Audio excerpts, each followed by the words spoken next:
If you start to read the common sense, one of the things you'll see we stress is what is good about South Africa and why the country can be a great success and into the 2030s, perhaps one of the world's leading emerging markets. And in making those arguments, a point we'll stand on over and over again is that South Africa's democracy actually works. The reason the country became a free society in 94 was that so that if a point was ever reached where a great majority of its people felt that the country wasn't well governed to their collective advantage, they could do something about that. And that's all that happened in the election of 2024.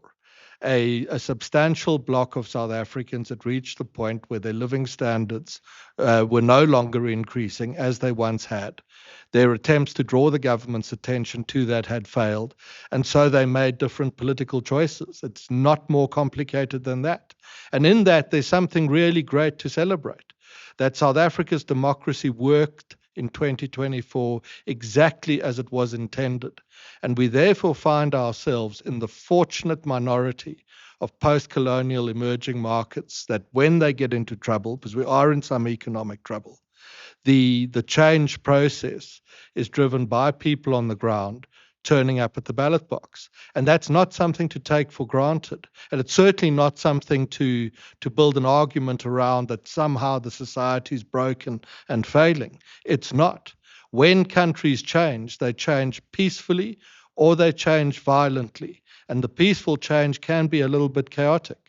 But be grateful for the fact that our political crises are that sometimes our politicians are underwhelming or argue with each other about VAT increases in Parliament. Because the alternative way the world changes is that there is the shooting of people on the streets. And South Africa's democracy at this stage is still strong enough. It's certainly passed its first stress test to say that we remain in that fortunate minority of post-colonial emerging markets, that when they get into trouble, they change peacefully, and the change process is led by people on the ground.